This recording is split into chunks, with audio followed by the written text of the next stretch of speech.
여러분 안녕히 주무셨습니까? 가장 빠르게 만나는 글로벌 뉴스 분석 굿모닝 글로벌 이주호입니다. 지난 밤 사이에 이번 주 가장 중요한 이벤트 가운데 하나였던 FOMC 회의 결과가 발표가 됐습니다. 회의 결과 발표 직후 미국 3대 지수 모두 상승으로 전환을 해서 3대 지수 모두 상승으로 마감을 했는데요. 다우지수는 사상 처음으로 33,000선을 돌파하기도 했습니다. 일단 FOMC 회의 결과부터 한번 살펴보자면 기존과 특별히 다른 점은 없었습니다. 제로 금리를 유지하겠다, 그리고 자산 매입 규모도 유지하겠다. 여기다가 기존에 계속 이제 파월 의장이 우리에게 얘기를 해왔던 2023년까지 제로 금리를 유지하겠다. 이런 동일한 내용이 나왔음에도 불구하고 시장에서는 최근 금리 상승을 보면서 정책 기조가 조금 변하지 않을까라는 우려감이 있었는데 이 우려감을 다소 씻어준 것이 시장의 상승 동력을 제공해준 것으로 분석이 되고 있습니다. 자, 덕분에 3대 지수 모두 올랐고요. 다우지수는 33,000선을 사상 처음으로 돌파하는 움직임도 나타났습니다. 자, 이런 FOMC 회의 결과가 나온 가운데 10년물 국채 금리도 장중 한때 1.66%까지 올랐었지만 회의 결과가 나온 직후 1.64%로 다소 안정되는 모습을 보이면서 나스닥 지수의 상승에 동력이 되기도 했습니다. 자, 아마 이번 주의 가장 큰 이벤트이다 보니까 오늘 웬만한 뉴스들은 다 이 FOMC 회의와 연관된 그런 뉴스들이 참 많을 것으로 보이는데요. 어떤 일들이 있었는지 지금부터 정리해드리도록 하겠습니다. 굿모닝 글로벌 바로 출발하겠습니다.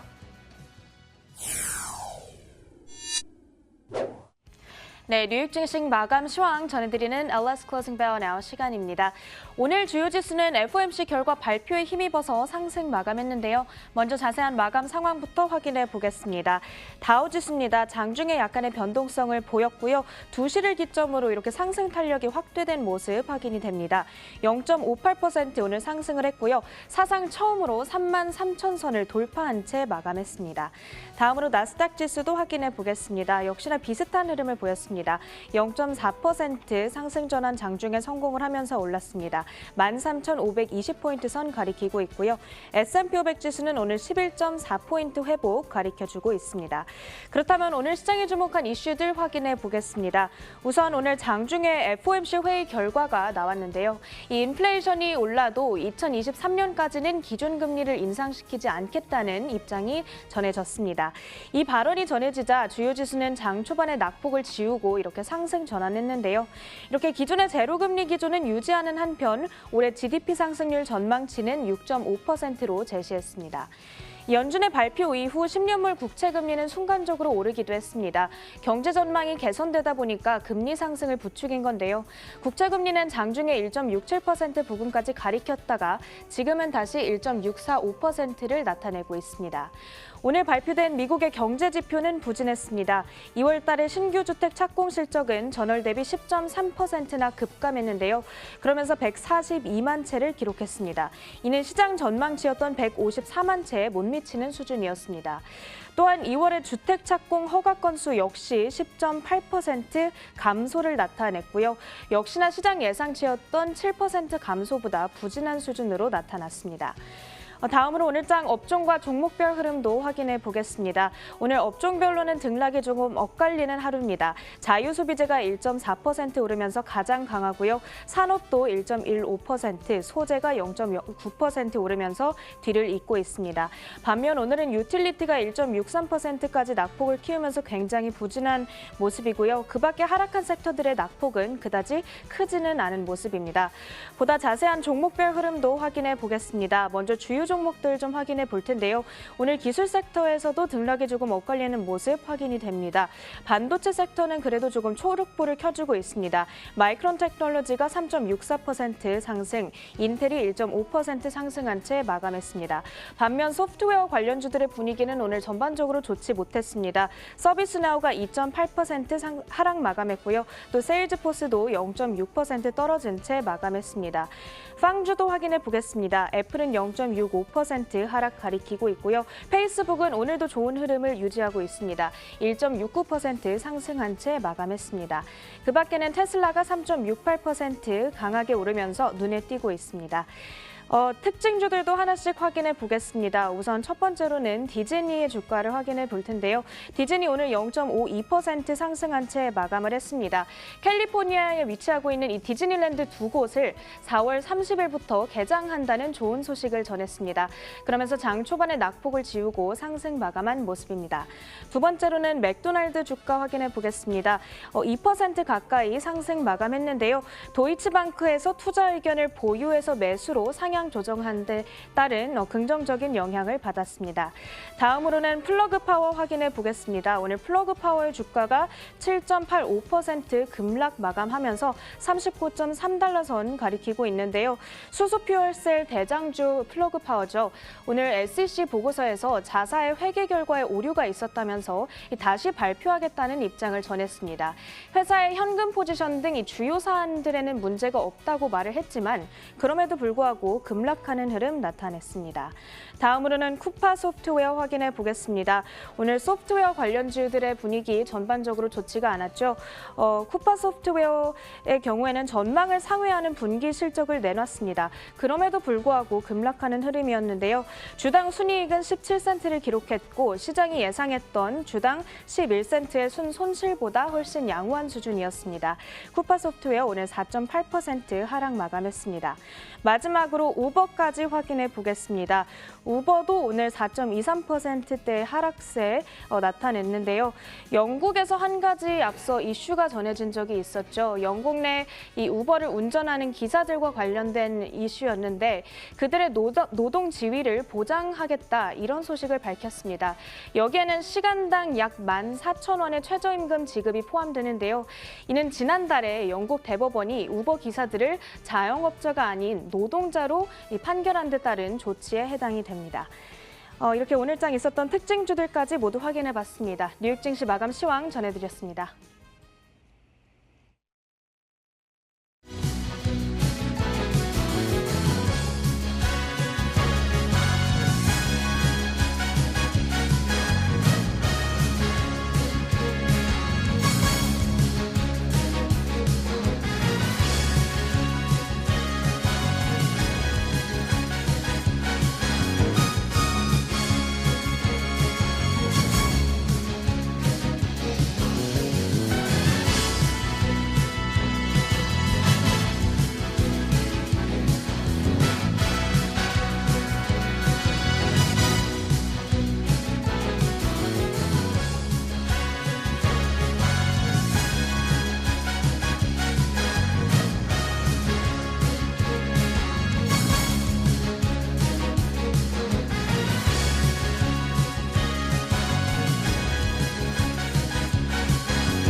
자, 앞서 시황 살펴보셨습니다. 이에 대한 분석 내려보도록 하겠습니다. 클로징벨 나우 오늘도 장혜진 앵커와 로제타 투자자본 최진석 포트폴리오 팀장 함께하겠습니다. 어서 오세요. 자, 팀장님 어제 미국 시장을 보니까 FOMC 회의 결과가 나온 직후부터 시장이 반등하기 시작하더라고요. 미국 증시에 대한 평가부터 내려주세요. 네, 사실 FOMC 이 회의 결과가 나오기 전까지는 증시 전반이 좀 부진한 흐름을 보였었습니다. 그러면서 나스닥이 한때 1.5% 정도까지도 낙폭을 키웠었는데요. 최근에 이제 시중금리가 좀 많이 상승하는 모습을 보여줬고, 그리고 인플레이션이 가속화될 것이다라는 우려가 고조됐기 때문에 연준이 이번 FOMC를 통해서 어떤 긴축에 대한 시그널을 주지 않을까 하는 그런 우려감 때문이었습니다. 이를 좀 반영을 해서 또 10년물 국채금리 같은 경우에는 오늘 장중한 때 1.68%를 상회하기도 했고요. 작년 1월 이후에 최고치를 또 기록하기도 했습니다. 하지만 이제 연준이 이 제로 금리를 그대로 유지하면서 장기간 통화 완화 정책을 이어갈 것이다라고 천명을 다시 한번 했고, 그리고 경기에 대해서는 또 낙관론을 일부 펼쳤습니다. 그러면서 시장에서는 이를 최상의 시나리오라고 일단은 해석을 한 것 같고요.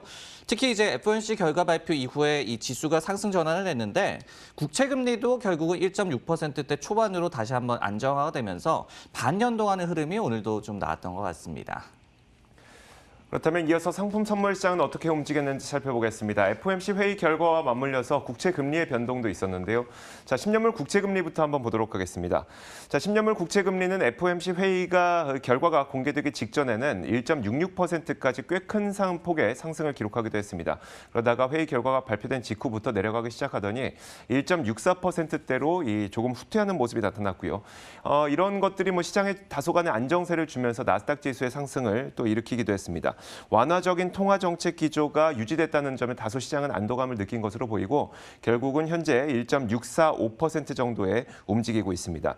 자, 이어서 금 가격도 한번 살펴보도록 하겠습니다. 최근 금 가격의 경우에는 금리에 따라서 굉장히 민감하게 변동되는 그런 움직임이 있었죠. 금리가 오르면 금 가격이 떨어지고 금리가 내리면 금 가격이 오르고 이런 모습이었었는데 자, 이날은 이 통화 정책이 완화적인 기조를 재확인하면서 금리가 다소 안정세를 찾았고요. 이 때문에 금 가격은 오히려 올랐습니다. 금 선물 가격은 현재 선물 시장에서 0.75% 오르면서 1,743.9달러 선을 기록하고 있습니다.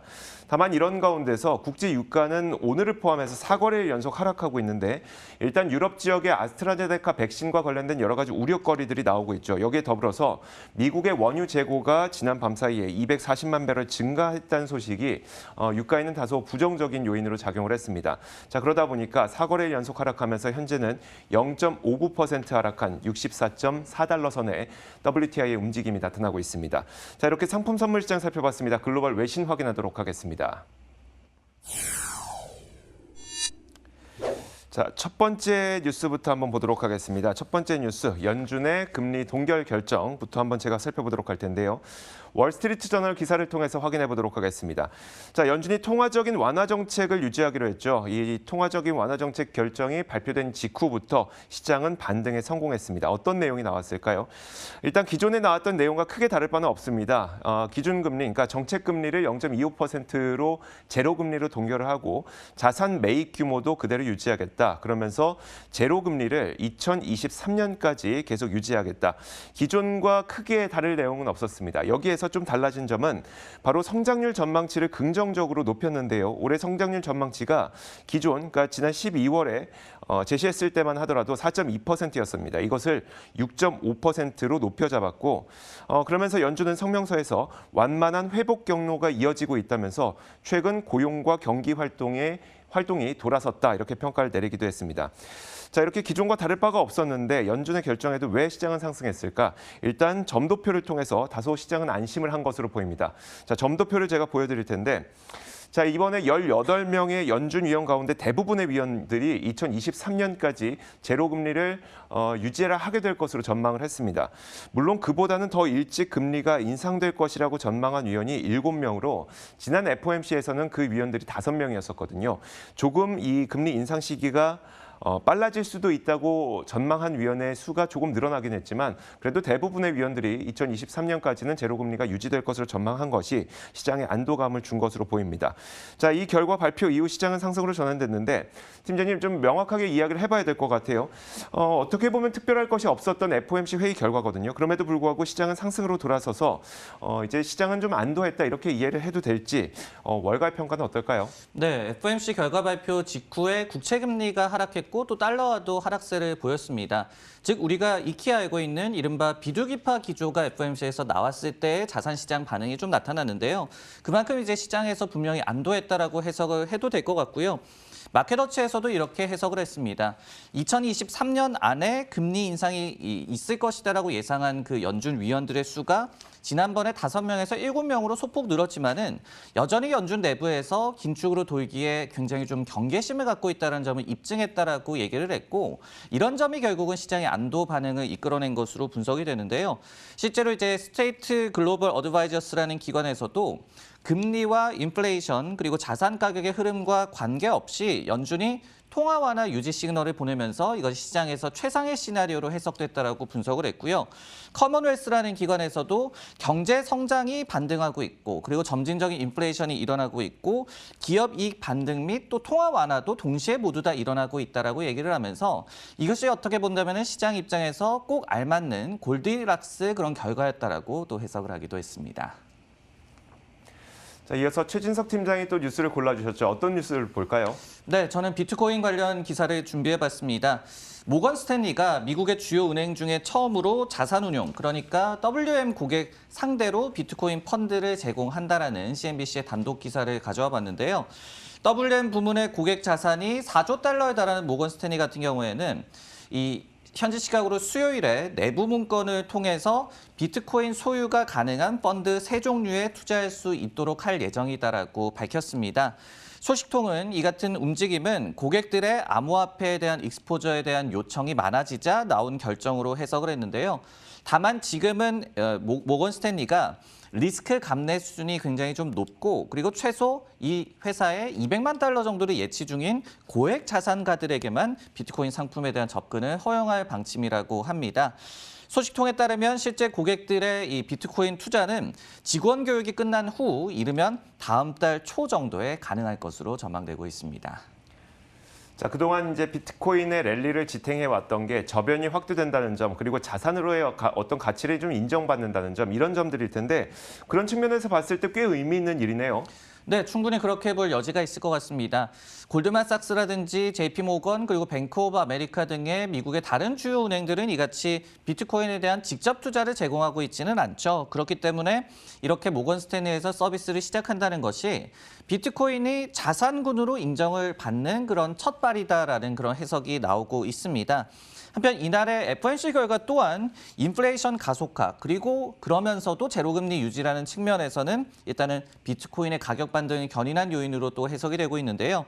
이 밖에 비자 CEO도 최근에 비자 신용카드를 통한 비트코인 구매 서비스를 론칭하는 것이 준비됐다라고 발언을 전한 바가 있어서 이런 부분들이 최근에 또 비트코인 가격 상승세에 호재로 작용을 하고 있습니다. 네, 다만 비트코인과 증시가 함께 가는 것은 그만큼 우리가 위험자산 시장, 유동성에 의존을 하고 있다라는 의미로 해석을 해볼 수가 있을 것 같은데요. 여기에 대한 경계로는 없을까요? 네, 비트코인 등의 암호화폐가 어떤 일각에서는 금을 대체할 이 인플레이션 해지 자산으로 보는 그런 시각도 있습니다. 하지만은 높은 변동성이라든지 그리고 우리가 비트코인을 또 접할 때 감내하는 그런 리스크 수준 등을 감안을 한다면은 위험도가 굉장히 좀 높은 자산이다. 증시와 같이 가는 그런 흐름이 이해도 된다. 이렇게 생각을 할 수가 있을 것 같은데요. 이와 관련해서 그 이머징 시장 투자의 대가죠. 마크 모비우스 회장이 관련한 이 경계론을 또 최근에 전했습니다. 비트코인 랠리가 일단은 최근에 증시 상승세의 원동력이다라고 분석을 했는데요.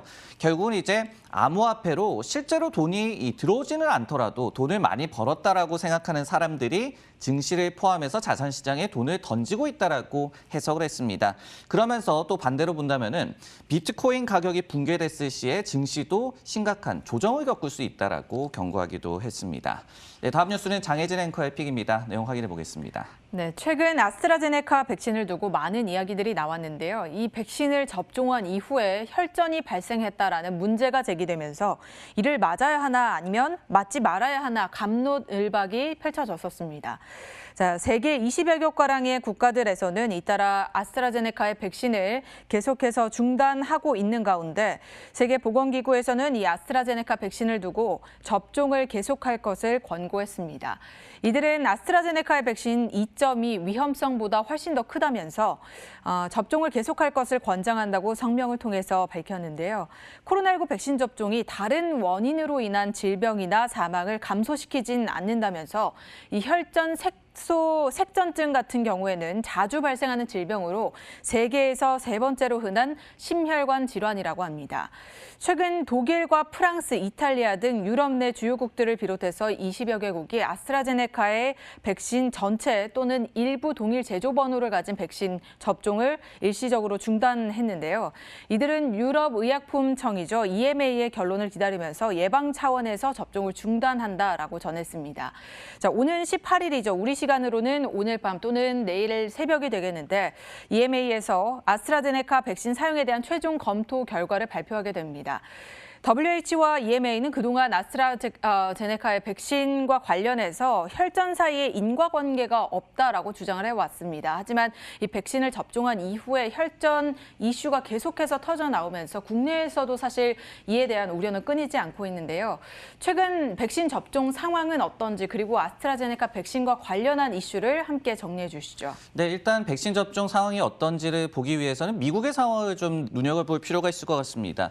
일단은 미국에서는 굉장히 이 백신 접종이 가속화되고 있는 그런 상황이죠. 최근에 백신 접종 건수가 1억 회를 이제 상회를 하게 됐고, 그리고 2회차 모두를 접종한 인구의 비율도 13.5% 정도라는 최근에 CDC의 발표가 있었습니다. 그리고 특히 이제 65세 이상에 대한 2회차 모두 접종한 비율이 32%라는 또 수치도 나왔기 때문에 고위험군에 대한 백신 접종이 특히 좀 가속화가 되고 있다, 순조롭게 이루어지고 있다라고 해석을 할 수가 있겠습니다. 다만 이제 아스트라제네카 백신 같은 경우에는 그 접종 중단이 유럽에서 주로 이루어지고 있고요. 이와 관련해서 일부 전문가들은 접종 중단이 부정적인 결과를 초래할 수 있을 것이다라고 좀 경계론을 펼치고 있는데요. 예를 들어서 유라시아 그룹에서는 규제 당국에서 좀 보수적인 접근법을 활용하는 것 같다라고 얘기를 하면서, 하지만 전면적인 접종 금지 가능성도 배제하지 못하고 있고, 그리고 이를 통해서 좀 부정적인 결과가 초래될 수 있을 것이다라고 분석을 했습니다. 그리고 이코노미스트지 역시도 결과적으로 백신에 대한 전반적인 신뢰도를 좀 떨어뜨리는 이슈가 될 것이다라고 밝혀서, 물론 이제 안정성 이슈도 굉장히 좀 중요하겠지만은 일부 전문가들은 영내 집단 면역 이 달성 지연 가능성에 좀 더 무게를 두고 있는 것으로 감지가 되고 있습니다. 자, 이렇게 지난 밤 사이 있었던 여러 가지 글로벌 이슈 살펴봤고요. 이어서 종목 뉴스 확인하겠습니다.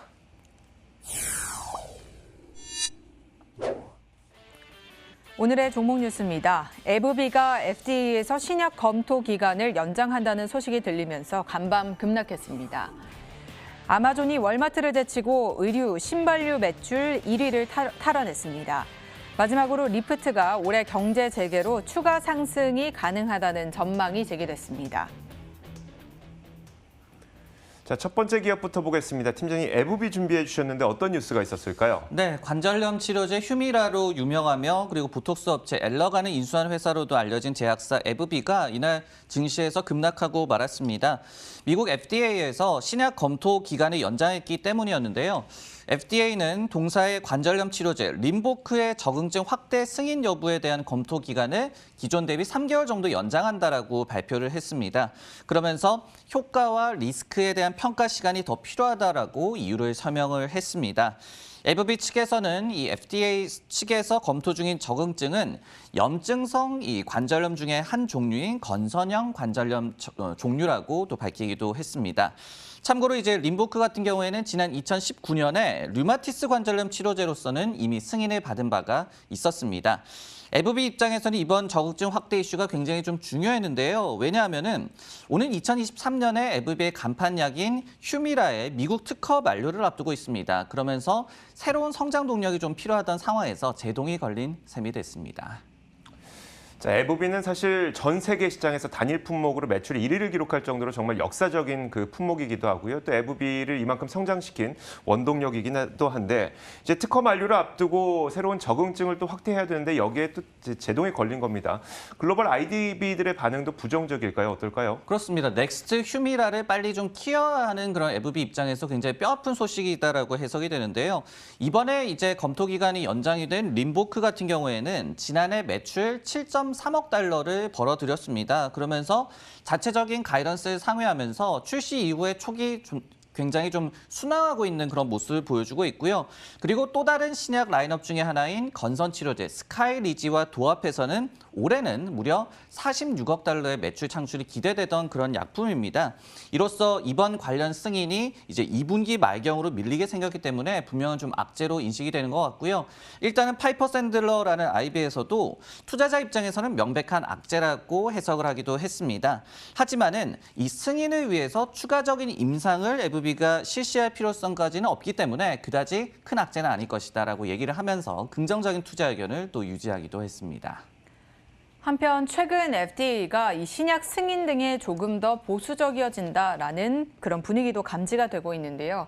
그렇게 된다면 관련주 전반에는 악재로 작용하게 되겠죠. 네, 그럴 여지도 충분히 좀 있을 것 같습니다. 예를 들어서 미주호 같은 경우에 이번에 에브비 이슈에 대해서 이번 검토 기간 연장이 FDA가 유사 제품인 화이자의 젤잔지의 안전성 문제를 함께 고려한 듯하다라는 해석을 남겼습니다. FDA가 지난 2월에 젤잔지가 심장병 및 암에 대한 위험을 높일 수 있다고 밝힌 바가 있는데, 즉 이렇게 타사 약의 안전성 이슈가 다른 약의 승인 여부에도 좀 영향을 줄 수 있다는 점을 저희가 이번 사례를 통해서 알 수가 있었습니다. 여기에 더해서 블룸버그 같은 경우에도 최근에 1년에 좀 제약사들의 신약 승인 지연 부분에 있어서 애널리스트들이 FDA가 점점 더 보수적으로 변하고 있다라고 지적을 하고 있다라고 또 기고를 했고요. 그러면서 바이오주 ETF XBI가 올해 상승률이 시장 전반 대비해서 약한 절반 수준에 그치고 있는 것도 이와 무관한 움직임은 아닐 것이다라고 해석을 하기도 했습니다. 네, 다음 정보 뉴스는 이조 앵커의 픽입니다. 내용 확인해 보겠습니다. 자, 참 오랜 기간 동안 지지부진한 주가 흐름을 보여주고 있는 기업 중에 하나가 바로 아마존이 있습니다. 이 아마존에 대한 어떤 분석이 나와서 한번 전해드리도록 할 텐데요. 웰스파고에서는 이 아마존이 월마트를 제치고 의류 판매 시장에서 1위 자리를 탈환했다고 분석을 했습니다. 웰스파고가 추산한 자료에 따르면 작년 아마존의 의류 및 신발류 판매량이 15% 증가해서 410억 달러가 넘을 것으로 분석을 했습니다. 이는 기존 의류 판매 시장 1위 기업인 월마트보다 약 20에서 25%가량 규모가 큰 것이고요. 웰스파고는 올해 월마트의 의류 및 신발 판매량 역시 크게 증가할 것으로 전망을 했습니다. 아마존의 이 의류 및 신발 판매량이 크게 증가할 것으로 전망을 하면서 올해 아마존의 의류 신발 판매량은 450억 달러를 넘을 것으로 설명을 했습니다. 올해도 작년에 비해서 10% 넘는 성장을 또 기록할 것이란 전망이겠죠. 자, 지난 수년 동안 월가의 애널리스트들은 의류 판매 분야에서 아마존이 월마트를 뛰어넘을 것이라고 전망을 지속적으로 해왔었는데 사실 좀처럼 월마트를 뛰어넘지 못했었거든요. 그러다가 결국엔 작년에 이제 팬데믹의 도움으로 온라인 쇼핑 붐이 일어나면서 아마존이 월마트를 제친 겁니다. 자, 온라인 시장만 놓고 보면 사실 아마존은 여전히 굉장히 압도적인 지위를 유지하고 있습니다. 온라인 시장에서는 전체 의류 및 신발 판매에서 35% 정도를 아마존이 차지하고 있고요. 온라인 2위 업체보다 7배나 큰 규모를 아마존이 차지하고 있기 때문에 그냥 시장 지배자가 아마존이다 이렇게 보면 되는데, 자, 아마존의 시장 지배력은 이처럼 멈출 줄 모르고 커지고 있는데 주가는 꽤 오랜 기간 지지부진하고 있거든요. 그러다 보니까 많은 투자자분들이 언제쯤 이 아마존의 본격 상승이 가능할 것이냐 많이 궁금할 겁니다. 팀장님, 월가의 의견은 어떨까요? 네, 아마존의 주가 부진이 굉장히 좀 장기간 이어지고 있습니다. 최근에 6개월간의 움직임을 보더라도 그때와 지금의 주가 수준이 거의 유사합니다. 움직임이 거의 없다라는 말씀이 되겠는데요. 한 3가지 정도가 아마존의 추가 상승을 좀 발목을 잡고 있는 것으로 해석이 되는데, 첫 번째로는 이제 아마존이 코로나19 팬데믹의 굉장한 수혜주로 인식이 되고 있기 때문입니다. 물론 수혜주는 맞았죠. 하지만은 이제 투자자들은 이제 수혜가 굉장히 좀 약화될 것으로 우려하고 있는 것이고요. 두 번째로는 이제 마진 측면에서 다소 좀 의구심이 남아있는 것 같고, 그리고 세 번째로 또 클라우드 서비스에 대한 성장성이 좀 둔화되고 있다는 그런 부분에 대해서 시장이 좀 과도한 우려를 하고 있는 그런 상황입니다. 다만 이제 펀더멘털 상으로 큰 변화는 또 이 기간 동안은 없었거든요. 그러면서 최근에는 아마존의 주가가 그래도 좀 반등 기미를 보여주고 있고, 마침 이날 베어드에서 아마존을 프레시픽으로 선정을 하면서 긍정적인 투자 의견을 전했는데요. 투자자들이 IT 업종 내에서 가장 매력적인 구독형 사업 모델을 보유한 기업을 지금 놓치고 있다라고 얘기를 하면서 전자상거래와 그리고 클라우드, 마켓플레이스 관련 서비스의 펀더멘털이 견고함을 고려한다면은 지금 아마존의 주가가 매우 저평가돼 있다라고 얘기를 했습니다. 그러면서 베이스 케이스로 이 목표 주가 4,000달러를 제시를 했는데 중기적으로는 5,000달러까지 갈 수도 있다라는 긍정적인 분석을 전하기도 했습니다. 자, 이어서 장혜진 앵커가 꼽은 종목도 살펴보겠습니다. 어떤 기업일까요? 네, 미국의 차량 공유업체 하면 우리가 두 종목을 떠올릴 수가 있는데요. 바로 우버와 리프트입니다. 자, 오늘은 그 가운데 2위 업체인 리프트에 대해서 코로나19 재정부양책과 경제 재개 회복에 대한 그런 기대감에 최선호 종목으로 꼽는다라는 내용의 기사가 전해져서 들고 와봤습니다. 자, 웨드부시에서는 리프트의 주가가 향후 26%가량 추가 상승할 가능성이 가능성이 있다면서 목표 주가를 기존 72달러에서 85달러로 상향 조정했습니다. 실제로도 리프트는 연초 대비 32%가량 상승한 것으로 나타나고 있는데요. 이들은 이 코로나19가 잠잠해지고 있고 여행이 활기를 띠고 있으며 근로자들이 사무실로 돌아오면서 올해뿐만 아니라 이 내년까지도 강한 경제 재개 추세가 지속될 것이란 기대감에 이런 상승세를 점친다라는 설명을 덧붙였습니다. 실제로도 트립 어드바이저에서 진행한 조사 결과를 한번 들여다봤습니다. 미국인의 절반이 이미 이번 봄 여행을 계획하고 있는 것으로 나타나고 있는데 그 말은즉 그간 억눌려 있었던 이 외출과 여행에 대한 수요가 폭발적으로 터져 나올 수 있다라는 것을 의미한다고 합니다. 자, 여행을 계획한 사람들 가운데서는 3분의 1 이상이 국내보다는 해외여행을 찾고 있는 것으로 나타났고 그 가운데 66%가량이 미국 내 여행을 계획한다라는 내용이 전해지고 있습니다. 자, 이렇듯 웨드부시는 리프트와 함께 이 올해와 내년에 웨드부시에서는 리프트에 대해서 올해와 내년에 소비자의 수요 도약이 기대되는 정점에 있다고 강조를 했는데요. 경제 재개 최선호주로 이렇게 리프트가 제기가 됐습니다. 사실 차량 공유업체 모두 경제 재개와 함께 어느 정도는 회복세가 두드러질 것으로 예상을 했었는데요. 최근 투자 의견은 어떤가요? 네, 대체적으로 양사 모두 좀 긍정적으로 제시가 되고 있습니다. 최근에 제프리스가 리프트가 개인 소비 지출 증가의 수혜가 예상된다라는 긍정적인 투자 의견을 내세운 바가 있었고요. 그리고 시티그룹 같은 경우에도 리프트와 우버 양사 모두 실적 회복세가 지속되고 있다라고 분석하기도 했습니다. 그리고 이제 개별적으로 우버 관련해서도 도이체방크에서는 올해 사업에 분명한 회복세가 나타날 것이다라고 전망을 했고요. 트루이스트도 승차 공유 사업 부문이 회복 중이다라고 긍정적인 전망을 제시하기도 했습니다. 다만 이제 이날 주가 흐름만은 엇갈렸죠. 리프트는 괜찮았는데 우버는 좀 급락하고 말았는데요. 우버 같은 경우에 이제 영국에서 근로자로 이제 운전자들을 대우해야 한다라는 대법원 판결이 나왔죠. 이런 부분들이 결국은 양사 간에 좀 희비를 엇갈리게 할 수 있는 돌발 변수, 그리고 또 이 상호 좀 영향을 줄 수 있는 이슈라고 앞으로도 예상이 됩니다. 자, 이렇게 지난밤 사이 있었던 여러 가지 글로벌 이슈와 더불어서 종목 뉴스까지 살펴봤습니다. 오늘도 장혜진 앵커와 함께했고요. 로제타 투자자문 최진석 포트폴리오 팀장 함께했습니다. 수고하셨습니다.